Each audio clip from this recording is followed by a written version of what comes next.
Um, my name is Victoria Alexander. I'm owner of Realty Collective, owned it for this June 1st, 17 years. I sometimes speak a little fast because I'm so excited and passionate about this job. So if I'm speaking too fast, just somebody remind me that I don't, it's a lot of information and I'm trying to fit it in a small amount of time.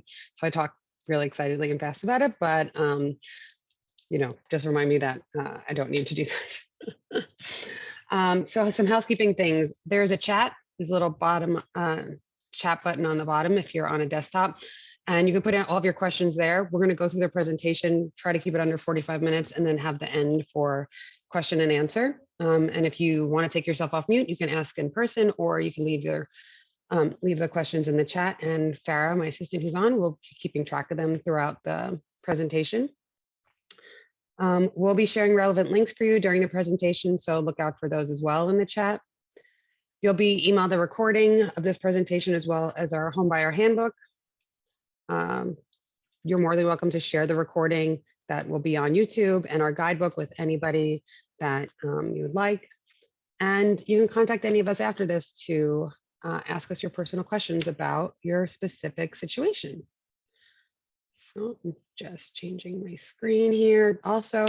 And then, I always like to just mention that we have a blog. Realty Collective has a blog that we've had for 15 years. It's full of resources that you have access to. If you start working with us, you'll have access to our Basecamp platform that is just a library of resources for the buying process, but our blog has all of those resources as well. But we feature women-owned businesses here in Brooklyn. So if you are a women-owned business or you know one that should be highlighted, please reach out to us. I love giving a platform to other women-owned businesses, as I said, and giving them some free SEO and press where maybe they wouldn't have it before. So again, I'm going to start in, it's 5:05. Hello, everybody. I'm Victoria Alexander, owner, founder of Realty Collective, a boutique real estate firm that I started almost 17 years ago to defy the stereotypes associated with real estate in New York City. I'm sure you're very aware of the stereotypes associated with real estate brokers. And I have a big role to play in the home buying process for buyers. I represent buyers all the time as your matchmaker, therapist, coach, helping you get through the buying process here in Brooklyn. And I work with two amazing women the last couple of years as a dream team, as I call them, Rasheda and Lisa. And I'm going to introduce them now and I think get started. It's really important for me to work with other strong women in this industry. And we've done, Rasheda was my lawyer when I bought my house almost 12 years ago.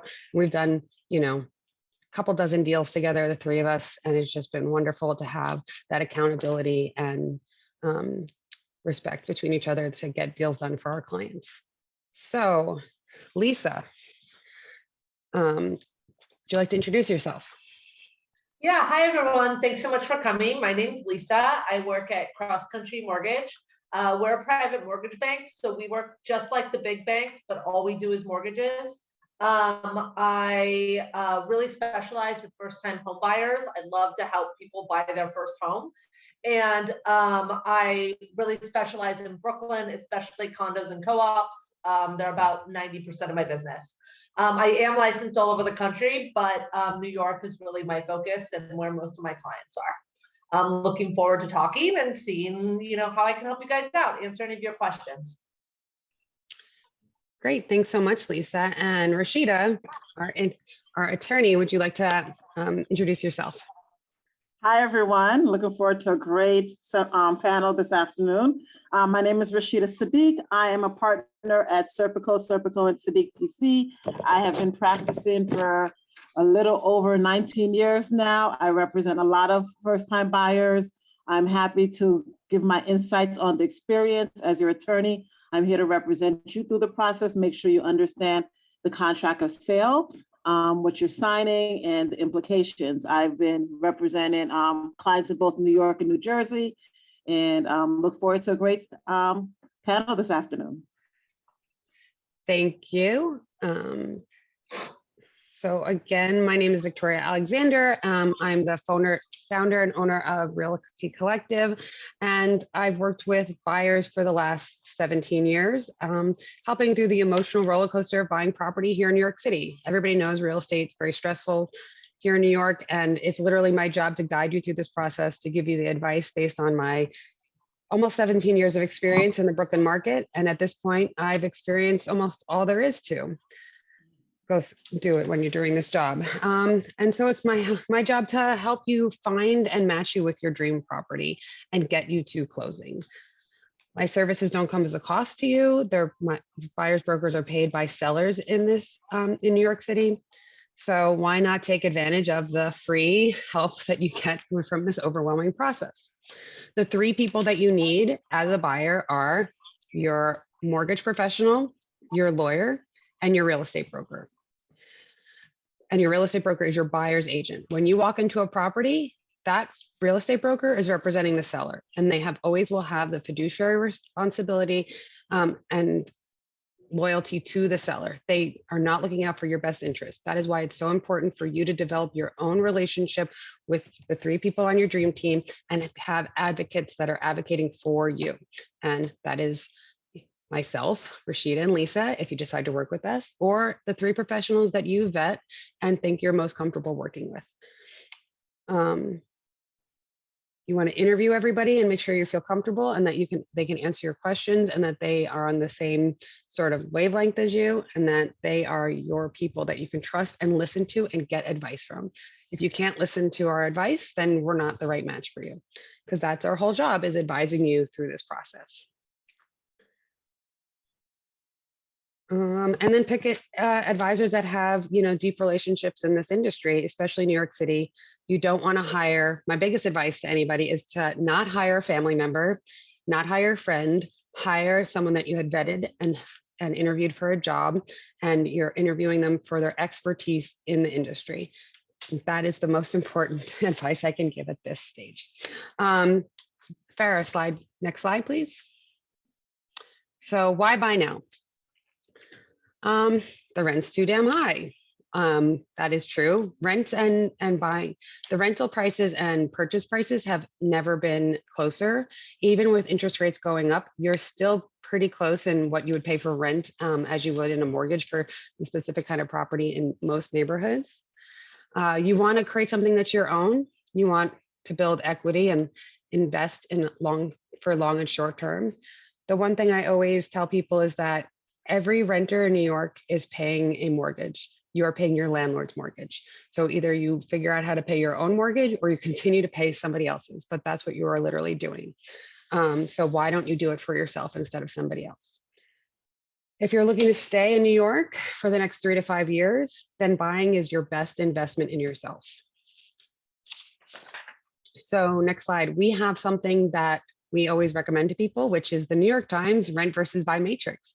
It's not ours, it's the New York Times. They have a algorithm that you plug in the information and it will tell you, if you have a rent stabilized or rent controlled apartment, it might not be the best decision for you to leave that scenario and buy something. But if you plan to stay in New York and that is your goal, then it's probably in your best interest to be investing in real estate. Because as we all know, if you've been here for a little bit, numbers are only going up. And I've locked myself into my mortgage from 12 years ago. I probably pay half of what I would if I was renting my home right now. And I feel incredibly lucky to have had the advice of a colleague here that encouraged me to make the jump into home ownership, even for a property that it wasn't my ideal property. She really had to hold my hand and convince me like this was the right step. And I'm so indebted and feel so much gratitude for this person that got me there, because I would not be living in Red Hook probably right now because I would have been priced out. And I wouldn't have my beautiful home that I love so much. I think that after the rent versus buy matrix, we have that next slide, Farah, for building your dream team. So the three people that you need, again, are your attorney, your mortgage professional, and your real estate broker. Other people you may need are your contractor, your architect, and inspector. These are people we can recommend to you as well. especially if you're buying, we always recommend everybody get an inspection 99% of the time. And then if you are doing work or the property you needs work, we could encourage and refer you to some contractors, architects. Now that you found your team, what happens next?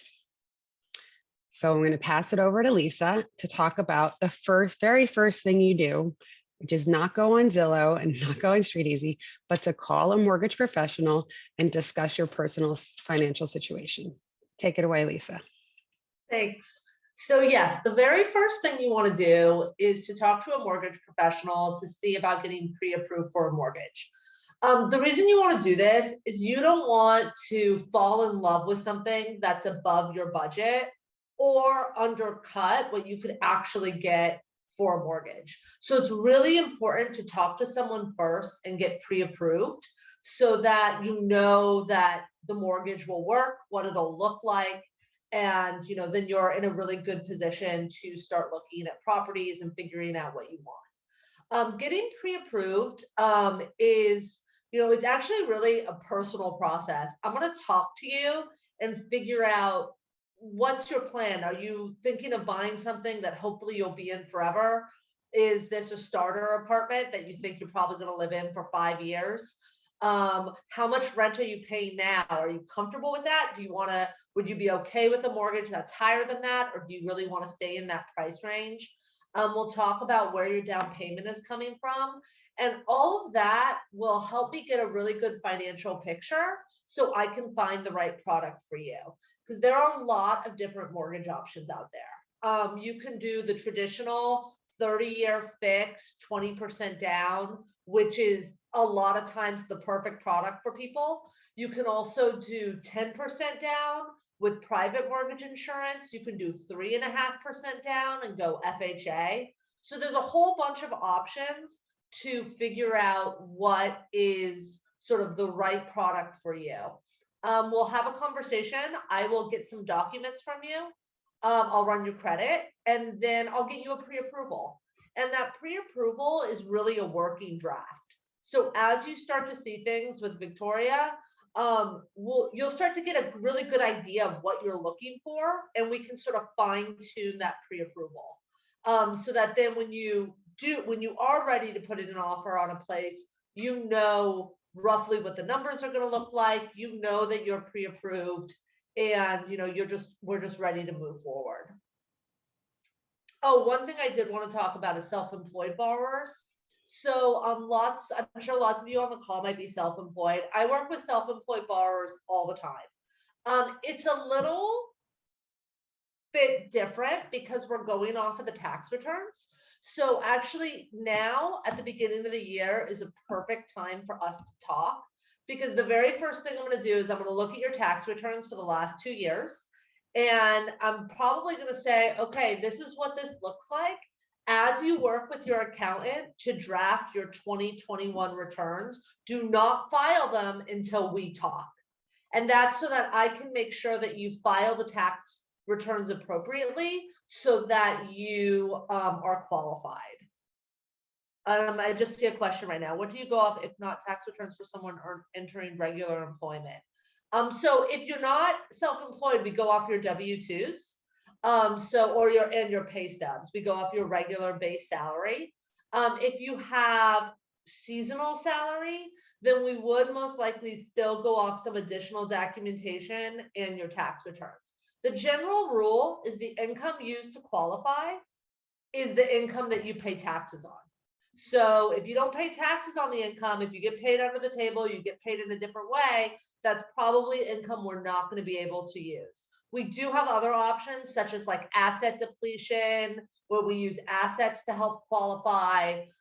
You can have a non-occupant co-borrower. So there's a lot of options available. I think the first step is to just have a conversation with what you want and what your financial picture looks like, and we can find the right product for you. Thanks so much, Lisa. The one thing that I want to say just about working with if you're in New York, your team here is to, like I said, not hire your uncle or your family member, but to really hire New York City experts. Working with Lisa and other companies based here in New York is super important. Companies like Rocket Mortgage are just not going to understand the New York City co-op and condo market and the sort of idiosyncrasies associated with those to get you the best mortgage product, and help you through the board package process as well. So it's really important that you work with a company and with people that understand specifically what's happening here in New York City and the nuances. We're not like anywhere else in the country, and it's really, really important that you just work with people that understand that. So next slide, please. So you've decided to buy. Where do you start searching? And these are the questions you start to ask yourself. How long are you going to live there? Are you going to start a family in this home? Does school district matter to you? Does your commute matter to you now, or will it in the future? Do you want to be by a park? Do you want to be in a brownstone neighborhood? Do you want new construction? What type of home, neighborhood, timing, budget? These are all things that you need to consider when you're doing your search. So where do you search? The internet, right? Everybody's looking on the internet. Real estate's changed since I've started running this company and doing real estate. It's used to be the Village Voice and Craigslist and, a physical paper sometimes, a lot of the time actually. And the REBNY, which is the Real Estate Board of New York, and companies like StreetEasy have made everything a lot more transparent by making brokers work together and making sure that the information is out there for everybody to have access to. So the job of real estate agents has really changed as well. So in the past, when there was things that were not on the market and hidden or at smaller firms, they really had the upper hand so that they could manipulate so that the buyers would only work directly with them instead of having their own representation, because they were the gatekeepers to the listings. And that has all changed. REBNY has been a big part of that, and so has the internet. So where do you search online? Anywhere you want. None of the websites, though, in New York aggregate all of the information. REBNY is still working to solve that problem as well. They've partnered with CoStar and are supposed to be having a residential platform launched this year. But really, there's no harm in having StreetEasy and Redfin and Zillow and Trulia and Realtor.com all aggregating information for you, because really there is not one place where everybody puts their information, sadly. And it's a problem for real estate agents as well. And that's why I encourage you to keep all of the options open. We have an in-house platform, still doesn't have everything, but it does have a lot of the things. So the other important thing is to spend instead of where do you search is who do you work with? You want to work with brokers that are doing the search and work with you on your search that have relationships in the industry. I can't tell you how many times that I've done multiple deals with brokers and I've called them and I've put in an offer and I feel that my client has won the bid or won the offer because I've had a relationship with the broker. They just knew what kind of partner I would be on the deal, and that encouraged them to have their seller pick our offer over another, even, or help me get my client where they needed to be so they could pick their offer. So searching online is, you're just going to look online in every place that you possibly can. And then there's other strategies too. If you're in love with a specific building or in love with a specific neighborhood or block, there are ways in which we can find specific listings in those spaces if you're working with somebody that knows how to do that.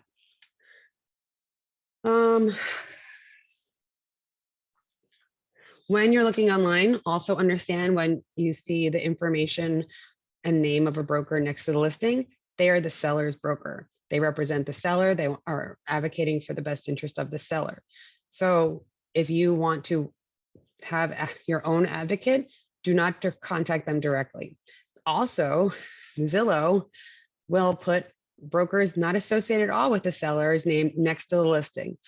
Don't let a broker pick you. Do your homework, find somebody that you like working with and talking to, and that specializes in the area or in buyer brokerage that you feel comfortable with, and let them advocate for you. Don't let Zillow pick your broker.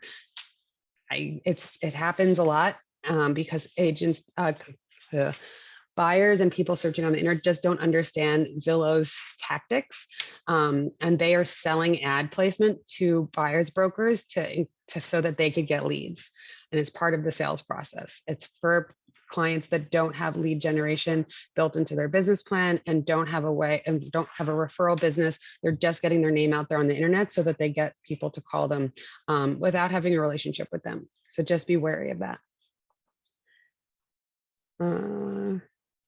A buyer's broker just represents you and has your best interests at heart, and they will make sure to ask the right questions and develop a competitive offer strategy for you and help you, understand the market really well and make sure your expectations align with the market that we're in. We were in a very, very strong seller's market all last year. And I think with interest rates rising, that's changing a little bit. It's becoming more of a buyer's market, or at least leveling the playing field a little bit. So finding your dream home. I always say that there's like a quick overview of types of housing. We have a link for that. A lot of pre-war versus new construction. And those sort of things that you would want. Would you want a doorman? Condo versus co-op is like the first thing. Then, do you want to be by the park? Do you want a doorman? Do you want to be in an elevator building? What are some of the other? Do you want all brand new appliances and live in a brand new building? You're probably going to be looking at new construction. That's most likely Williamsburg, Bushwick. Doorman with pre-war details is probably Prospect Heights, Brooklyn Heights, co-ops. So understanding what you want personally is also going to steer what neighborhood you're going to be in. I always ask people to make a list of 5 deal breakers, and then realize, because of how competitive the market here is in New York, you're probably going to only get 2 or 3 of the things that are on your must-have list, unless you have endless resources and maybe cash. It's really hard to compete because you have a lot of other people looking for the same things, because we all want a lot of space. We want outdoor space sometimes. We want to be close to the subway. We want to have an easy commute. Under an hour seems reasonable, right? Not too much to ask for. Co-ops have a 1% to 3% closing costs, an average around $4,000, and then condos are about 3% to 5%. New construction, only condos, and those are brand new buildings, and they also have something called transfer taxes. Sellers pay closing costs around 8%. And so once you have found your beautiful 2-bedroom in a converted brownstone in Cobble Hill, you are going to put in an offer. And now we're going to talk about making an offer and negotiating the terms. Almost everybody here, I would assume, is going to make an offer that is contingent on financing. So that means if you don't get a loan, you are not obligated to buying the property. And your offer is contingent on inspection, because you want someone to come in and inspect the property and make sure that you're buying something that is sound, that is not going to fall apart, and you're not going to be spending more than you expected to on fixing it up to making it habitable for yourself. So that's why it's super important that I always stress that you need to be ready. So you've been looking for a couple months. It's an open house on Sunday on a place that you're in love with. You need to make sure you have your pre-approval that you're going to get from Lisa ready to go. You're going to have your submit offer form that you're going to fill out with your building financials and with all of your personal financials. And you're going to write a beautifully well-crafted cover letter that you're just going to change the name of the property address onto and the number you're offering when we submit our offer, which is usually within 24 hours of the first open house, if the place is priced competitively and you fall in love with it. One of the main reasons working with a buyer broker provides a relationship of knowledge of other agent, repeat deals together, and understanding the seller's agent strategy and temperament can give you a real competitive advantage, especially in a hot market like we've been in. Because the seller's broker then know that can be confident with working with the buyer's agent if they've done other deals with them in the past. And you want to work with a buyer's agent until you have a negotiation strategy. I think a lot of people just go into this without understanding and know understanding how to develop a strategy, but you want to be able to work with somebody that can devise that strategy with you until you understand the pros and cons of how you're approaching it so that you don't miss out on a property that you're really in love with. And everything needs to be negotiated before your offer is accepted. If you want your offer, you want to have access to the property to have architects come in while you're in contract, you need to make sure your lawyer knows that, and we put it in our offer so that they can ask the other side to abide by it. We can't ask for things after we're in contract, because there's no leverage to give us those things. So that's why we want to make sure that everything that we want to ask for upfront. And then once we submit everything and your offer gets accepted, because we've done all of the hard work to prepare you to make sure that you're in the position to be the leading offer, then the deal sheets go to the lawyers. And then I'm going to pass it over to talk to Rasheda next, and then Lisa about financing, the inspection, and as is sale, and what happens after the deal or term sheets go out to the lawyers. So Rasheda, you want to take it? Sure. So congrats, everyone. Your offer has been accepted, and now the deal sheet has been sent out. And this is where I come into play as your attorney. I explain to buyers and also sellers that until the contract is fully signed, you are not in contract and either party can walk away from the transaction.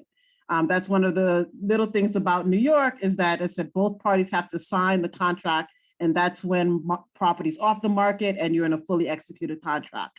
Before then, you can change your mind, the seller can change their mind without any recourse. So a couple of things that happens before you sign the contract. As I said, the deal sheet goes out.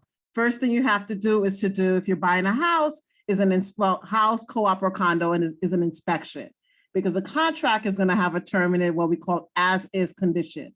That means you've done your inspection, you understand the condition of the property, and you're buying it in that condition.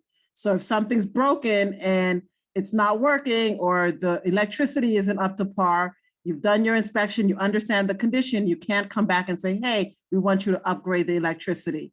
And that's after you sign the contract. But if prior to you signing your contract and you've done that inspection and these things come up, you can negotiate those terms and say, seller, I need you to fix this, or seller, I need you to give me a credit. So these things that happen prior to you signing. And that's part of working with your realtor, working with your attorney to make sure that those terms go into the contract of sale. Second thing that happens prior to you signing is always, you have to start making sure you have the funds. Once you sign that contract, your down payment is due.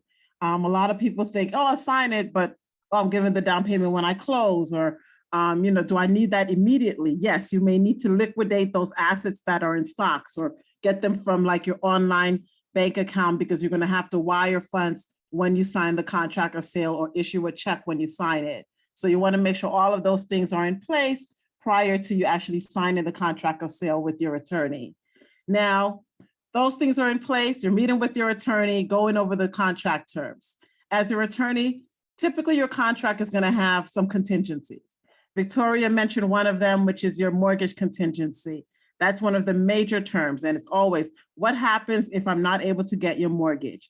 If you have that contingency in there, you're able to get the return of your deposit. So don't worry, your bank's pre-approved you, which is great, but they haven't done the appraisal. They haven't, approved the condominium or the co-op, or they haven't, title hasn't come in, but you want to make sure that you have that contingency in there regarding that mortgage, because that protects your down payment once you have a mortgage contingency in there.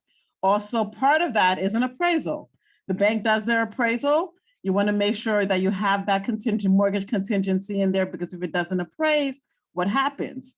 You can negotiate the price, you can cancel the contract if it's not able to negotiate, as long as you have that mortgage and that appraisal contingency in the contract of sale.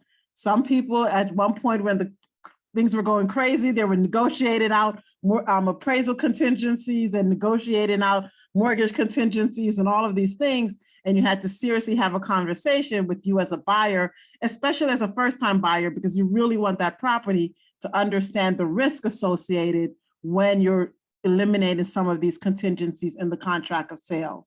Part of also contract is title, because that's one of the things you want to make sure that you're in the property that you're purchasing it, you have a deed or you have a stock certificate, that you're the rightful owner of the property. And your attorney will order the title report, will review it, make sure that there's no issues, no violations that would affect you in the future selling the property, and also making sure the seller has done what they need to pay off any open mortgages and things in the contract of sale. So it's a lot. The contract is probably maybe 15 pages, but it's a lot of valuable information in those 15 pages, and you have to understand it. But once you understand those contingencies, mortgage contingency, title contingency, and if you're buying a co-op, you also have that contingency of the third factor, which is the approval by the co-op. A lot of first-time buyers buy co-ops because, as Victoria had mentioned, the closing costs are a lot less.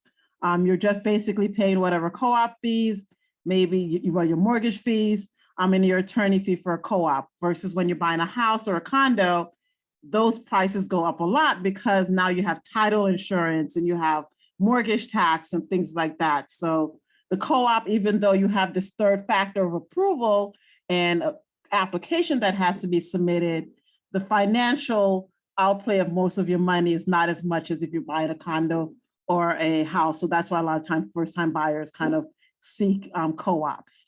Part of buying a co-op or a condo as your attorney is also doing what we call due diligence, reviewing the documents to make sure that you buy it into a financially sound building, because you don't want to, go into a building and then find out 2 months later that you have $1 million assessment that you're going to have to pay for the next 10 years and you didn't put that into your budget. So hopefully as your attorney, they're able to go through this and kind of give you an assessment. Hey, there's a history of maintenance increases. Hey, there's a history of assessments. So planning wise, tell clients, due diligence is more about information seeking, information gathering, and helping you plan for the future. It's not 100% 100% all the information is there, but at least you have the most up-to-date information that we can give you to guide you as you go into that contract of sale.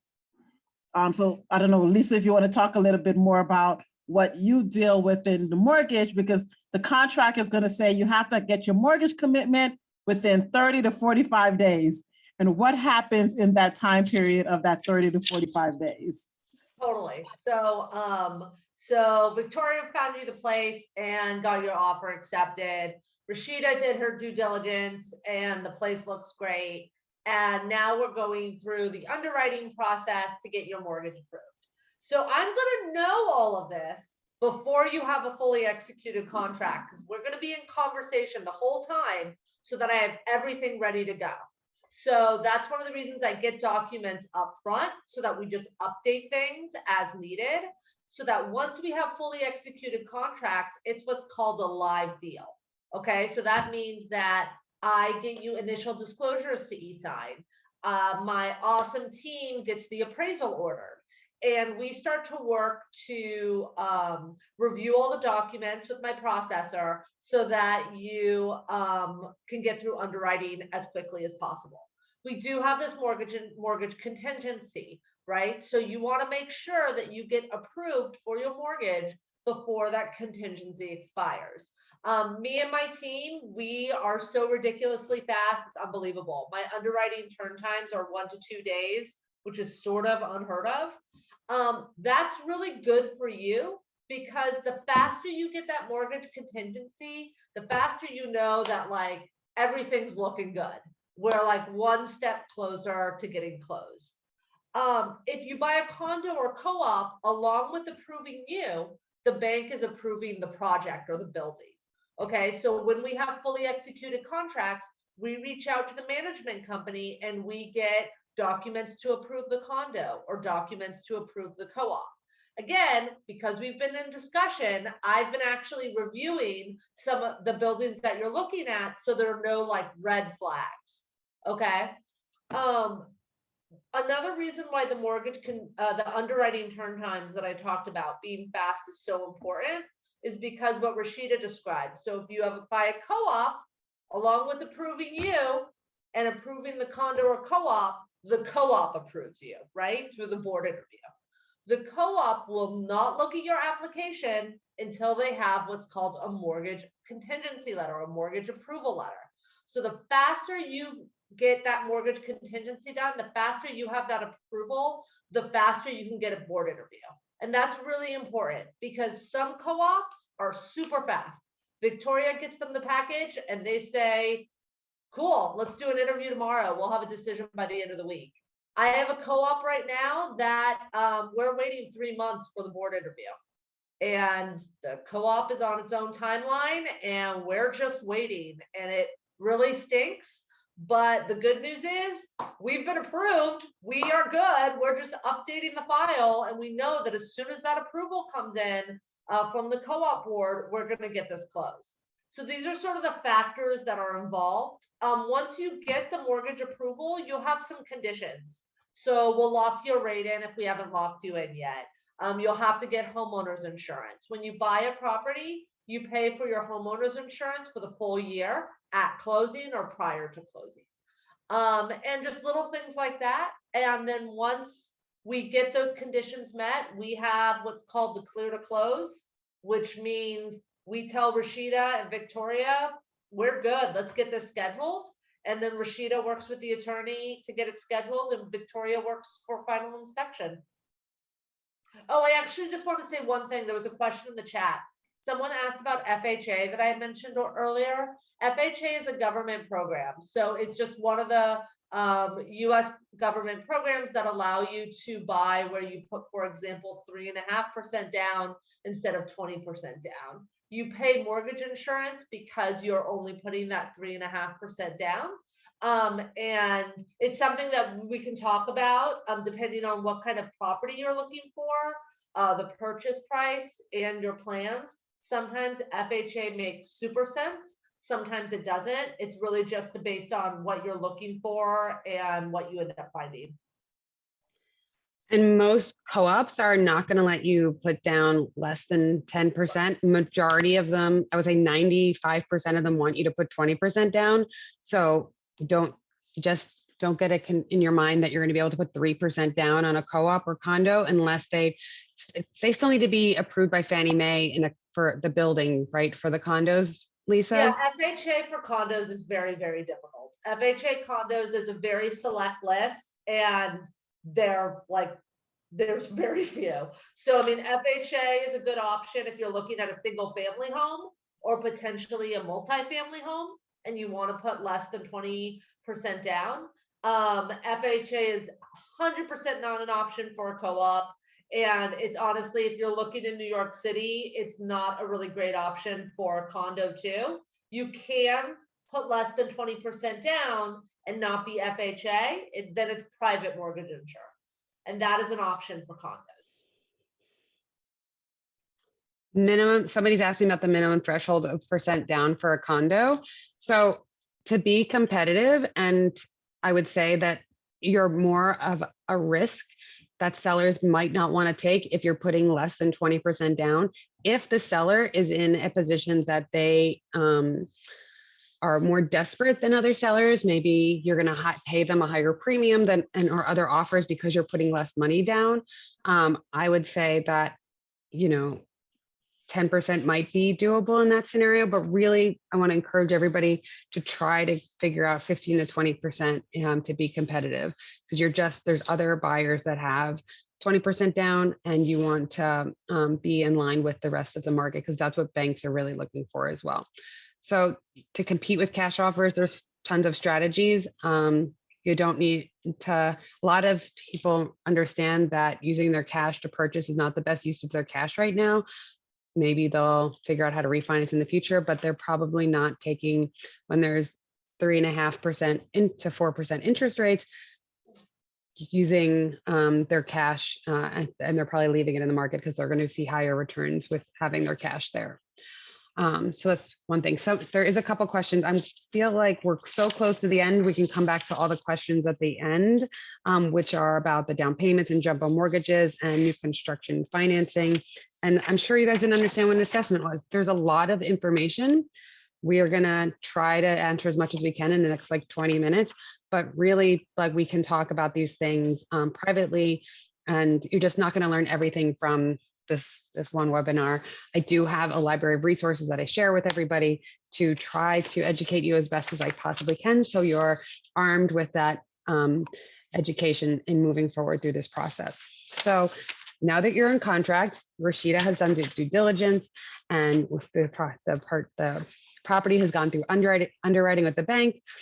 And then we're gonna, and hopefully those turn times have been really fast. And if it's a co-op, we've gotten your board approval through, and we're now scheduling the closing. And so that's when, in contract is the heavy lift of the attorneys and the mortgage professionals. My job as buyer's broker really steps back. And the last thing I have to do is do your final walkthrough. And if you're a co-op, applying for a co-op, I would help you make a beautiful board package to make sure you got approved. That is something that we are really skilled at, and has been a real, what's the word I'm thinking of right now? I can't think of it right this second. But anyway, you're doing the title search and the as-step agreements with your lawyers, and Lisa's got those great turn times. Then we have the closing, and the lawyer schedule the closing. We have the final walkthrough, and then you show up at closing and your wrist hurts because you've signed a gazillion documents. And that's that. Anything else to add about the closing process? Yeah, can I just touch it a little bit more? Yeah, go for it. You go for it. This is your specialty, not mine. So just with the closing, so just to kind of backtrack a little bit, the time periods, the closing time periods in New York vary. So for your regular house and your condo, you're looking at what we call as an on or about 60-day closing, which means that there's a 30-day grace period. So one of the main things that why I mentioned that is also when you're dealing with Lisa and your mortgage person is about locking in your interest rate, because that has a specific expiration date as well. And you want to make sure that it corresponds and you're all on the same page when it comes in with the closing date. The closing date in New York, I always reiterate, it's not 100% confirmed date. It's an on or about date with various moving parts. So when you see on or about 60 days, yes, we aim to close in 60 days, but it may take 65, it may take 70, it may take even 90 days. And for a co-op, it can take longer than that if you're waiting on board approval, scheduling with all the parties. So before we get to that point of, hey, you got the bank clearance, hey, you got approved, now we're ready to schedule that date with your attorney. And your attorney is the one, once those things, the checks are made for your bank approval, your co-op approval, you're clear to close, your attorney will coordinate with all of the various parties. And in New York, it can be up to maybe 7 to 10 people that need to coordinate for one closing. And everyone has to be available on that date at that time, on that particular transaction. So it gets kind of like a juggling act.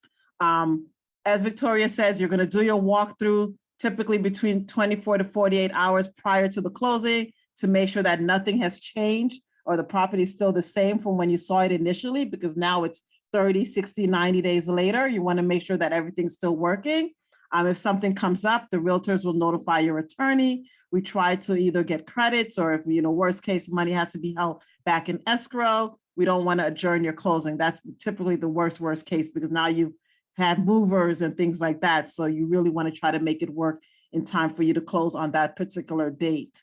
Also, as I mentioned regarding the time period regarding your rate lock, but that closing date is very, very important to realize that it's not a date that's set in 100%, and it's an on or about date. And this is, I think, really one of the reasons why it's so great to work with people who work together, because when Victoria and Rasheda and I do a deal together, we're in constant conversation about these things for your benefit. So we're working on a deal right now that really needs to close by mid-March because of a variety of factors. And from the very beginning, like Rasheda and I have been on the same page. Like, I'm like, what do you need to get this scheduled with the seller early? This is what we need, and we're working on it. So, so all of that is basically to confirm that you guys get a lock in the right amount of time so that you don't have to pay what's called extension fees, which get expensive. And also that everyone's just on the same page in terms of when we're trying to close this deal and get you guys into the house. So much information. and still more to cover. So I'm just going to wrap the presentation part up so that we can move to question and answer, because there's a lot of questions in the chat and I want to make sure we try to get to everybody.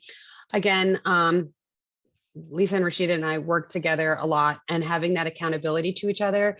You know, I had a deal recently where the lawyer was not somebody I had a relationship with. I couldn't get them to perform. They dragged out the process. They did a lot of things that didn't work out for my buyer in the end. And I had no leverage because I didn't have a relationship with them. I just could not get them to answer my calls, to actually push the deal forward in a way that I needed to them. And then this window of opportunity closed and we had to redo everything for my buyer, and it cost them a lot of money in the end. So just making sure you work with people that are accountable and that you can trust, and that come with great references.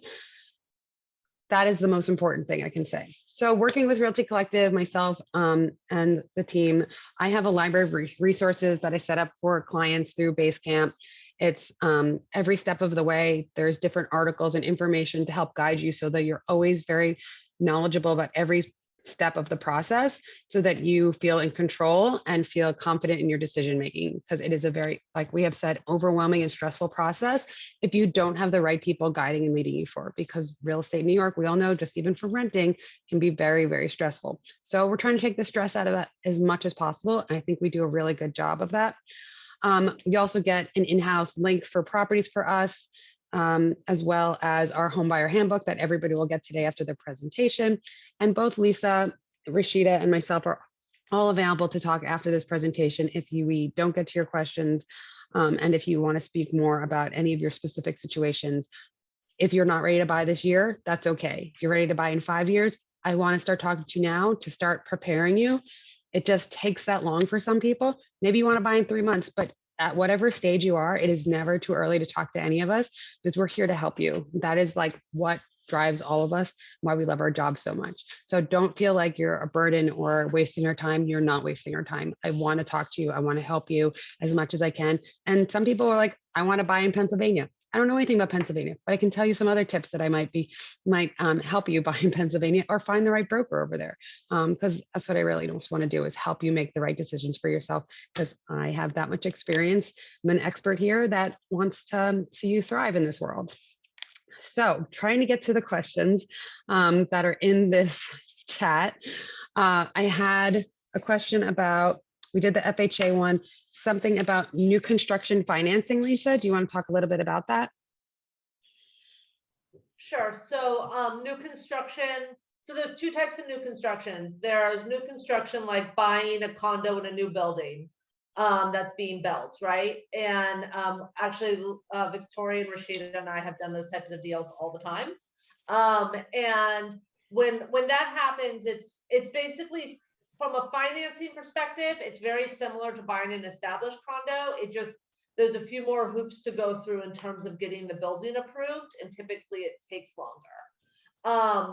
If you are thinking new construction, I really have to say Victoria and Rasheda know this very well. I'm always impressed with Rasheda's contracts on new construction deals. She does a very good job of identifying the terms, because it can be a long process if they haven't gotten their permits from the New York City and stuff like that. The other option is new construction, i.e. getting the money to build a home. That's typically done, not necessarily in New York City, that's typically done like in upstate or something. You buy a plot of land and you get the financing to build a house. That is possible too. It is a very complicated process, because like a gut rehab situation, you're financing the repairs you're doing plus the purchase of the home. That said, I'm happy to talk to you about that. I have a special person on my team that deals with gut rehab loans, and I can talk to you about building on land as well. Great. So the other question I had about financing, Lisa, was about down payment and jumbo loans. Sure. So there are three categories of loans. There's sort of conventional, high balance, and jumbo. In New York City, anything below, let me look it up, they just raised it, anything below 970,000 for the loan limit is a high balance. Conventional is until about 540. 540 to 940 is high balance, and then above that is jumbo. For your perspective, what that means is each of those categories has very specific and very different underwriting guidelines. Typically, the higher the loan amount, the more strenuous the underwriting guidelines. So for example, with a jumbo loan, you need to show reserves. With a conventional loan, you don't if you're moving into the property. All of those options are available. It's really just a matter of talking to you and of making sure, and this is one of the reasons why I always get documents when we have our first conversation, is I want to make sure that if what you want is $1 million loan amount, that you meet those underwriting guidelines, which means making sure that you have the income, the assets, the credit score, all of those things. But they're basically just 3 classifications of loans. Thanks, Lisa. Somebody asked if we help people buy mixed use properties. Yes, but when you're buying a mixed use property, usually it doesn't fall under residential financing guidelines. So Lisa, right, isn't something like, then you need to put about 30% down if you're buying something that's mixed use? It depends, but typically, yes. Also, it depends on the mixed use property. If, for example, the bottom floor is like a bodega, that could actually potentially be considered a commercial loan, which is possible. It's just different. If, for example, there's a deal I'm doing right now that it's a 3-family in Greenpoint. The unit on the first floor is just a commercial office space, and it's very small. That's a residential loan. So it just really depends on the actual framework of the commercial unit. And this person also asked about option to buy. Like, so if you're renting and have the option to buy, usually that is negotiated into your lease. And I would need to know more specifics about your scenario to see if I could help you. I can help give you all the free advice that I can on a call, but I'm not sure if I could help you with the deal unless I knew more terms of your rent scenario. Somebody else again about talking to us and paying for our time. Like I said, I'm happy to jump on a call with you. You don't need to pay me for my time. I'm happy to, 30-hour call, and talk through your specific situation. There is no cost to you. It's about developing a relationship and seeing if we're the right people to work together, or I will refer you to somebody that can help you. Somebody asked about they are going to be retiring in a couple years. And if they'd be available to get a 30-year mortgage, Lisa. Somebody's retiring in the next couple. If you have, it depends on your salary. If we're using your base salary, there is no age discrimination. You can qualify, based on it doesn't matter on your age. If you're using pension and Social Security income, then obviously your age comes to effect to make sure that you are of the age that it makes sense that you're pulling that pension or Social Security. And if you're not, then we need to know why you are. Right. But there is no age discrimination. And just to echo what Victoria says, and you can always call me. You don't pay for me to have a conversation with me or Rasheda or really any of us. So if someone's trying to charge you to have a conversation, then you really run in the other direction. Yeah, that person is not looking out for your best interest. They're looking out for theirs. So if you are planning on retiring, though, I would encourage you to probably apply for a mortgage and apply to purchase while you're working, because your income will probably be higher while you're working than when you're retired. Even if you have a great pension and Social Security, you're probably making a lot more than you would in the future if those were going to be your only source of income. From a timing perspective, it is required the buyer provide the down payment before the inspection. So in New York, we do the inspection before you sign the contract and before you give any money. So if you do the inspection and you're unhappy with some of the things you find, you can walk away and you've given no money. You've just paid for the inspection and to be out the cost of the inspection. Or you can use the inspection to negotiate the terms of your deal. If something you found out the roof needed to be replaced and that wasn't something you were accounting for, you could renegotiate the terms of your deal. So you're not giving any funds until you've done your inspection and everything is copacetic and people agree. Then at contract signing, you're usually giving 10% down. And at closings, when you're doing the 20% down, the rest of the 20% down, which is another 10% plus your closing costs. And you really need to factor in your closing costs, which I think people just don't. We have a really great closing cost calculator for all different property types that Rasheda developed. So we have a closing cost calculator for co-ops, for new construction, for condos, and 1 to 4 family homes. It's in an Excel sheet. You can plug in your numbers. It's a really great resource to have, and I'm happy to share with anybody. Let's see the other questions. Then I was going to say, just when I meet with the clients, I also go over the closing costs. So typically the rule of thumb for like a house or a condo, because you have mortgage tax, you're looking at maybe around 3 to 6%, depending on the price. If it's over $1 million, then you have a mansion tax involved there. So that's another 1%. If you're looking at a co-op, your rule of thumb is maybe with a lawyer fee, co-op fees, bank fees, maybe around that 5,000 to 6,000. And then you add on any like maintenance that you have to pay for the following month.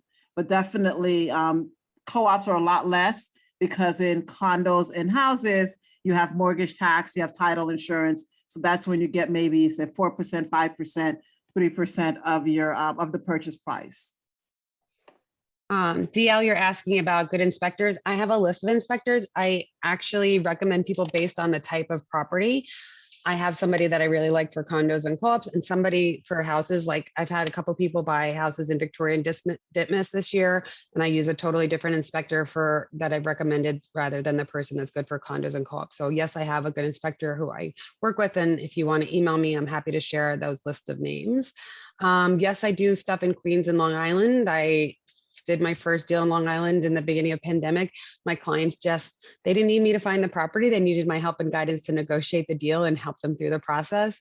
And it's been interesting. So happy to help people. I represent all buyers in New York City. I do not represent property outside of Brooklyn. So if you have a house you want to sell in Queens, I'm not going to represent your house for sale, because I just believe in only selling things that I believe in and know really well. And I know Brooklyn really well. But the buying process is the same. I just did a deal in Washington Heights with some buyers. It's really easy to guide buyers. And because like I said, the information on the internet, like comps from Street Easy, are all out there to help guide our negotiation taxes for prices. Somebody's asked about the closing costs. I think we went a little bit over that. Like I said, we have a calculator. It just varies depending on the property type, Clara. Rule of thumb for formula for budgeting how much house you can afford versus times, gross annual salary, monthly housing payments, etc. Lisa, do you have a formula you use to sort of guesstimate? Right. There's 2 questions, right? The first is, what will you be approved for by me? And then what are you comfortable with? So generally for a conventional loan, the DTI, which is the debt to income, needs to be under 49. For a co-op, they usually needs to be much lower than that, like at least under a 43, and jumbo as well. What that means is we take the proposed housing payment, all in, mortgage, taxes, insurance, HOA. We add on your monthly debt, whether it be student loan payments, credit card payments, what have you, what's reported on your credit report, and we divide it by your total income. That's your debt to income ratio. Now, what I always tell people is that's about getting qualifying for the mortgage. That's not what you're comfortable with. I mean, so for example, I have 2 kids. Childcare is a huge expense that is factored into my monthly numbers. That's not showing up on my credit report.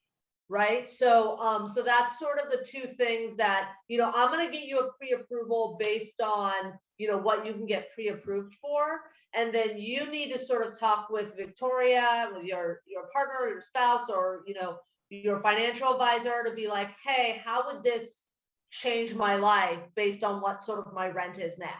And then you can make a decision based on what you want to do. Yes, I have a real estate broker in the Catskills that I love. I have a house in the Catskills. So if you're looking for somebody, I would definitely share that information with you. Just shoot me an email and I'll share that person on over. we have a blog post about condos versus co-ops. There's pros and cons to each, and I'm happy to talk with you specific. There's a lot of information to go over. And yes, we help people buy income restricted properties. There are some specific nuances too. It's a little bit more complicated, but we've done those deals. The Washington Heights apartment, which is an HDFC apartment. So very, very aware. I'm familiar with working with those types of properties. Clara's asking you to specify, Lisa, total gross income in the DTI calculation, right? Yes, I was just about to actually text her. Yep, it's the gross income unless you're self-employed, in which case it's a little different.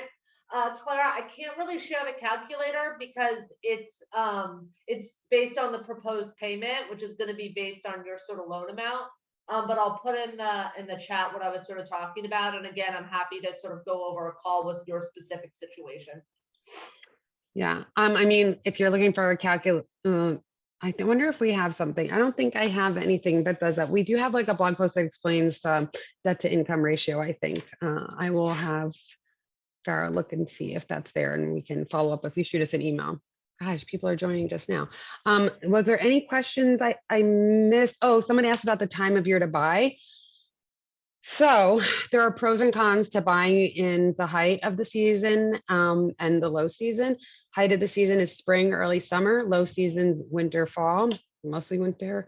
And there's benefits to both. You have more leverage in the fall, but you really don't have a lot of, and winter, but you really don't have a lot of inventory. So the property that you want might not come on in that type of the market, on that time of the market, because sellers understand that the best time to sell is in the spring. So they're all waiting for the beautiful New York City weather before they put their property on the market. So if you want something that you have an educated seller on, most likely they're holding on to put their property on the market at the height of the season, because that's when the most amount of buyers are also in the market and they're going to get the highest price.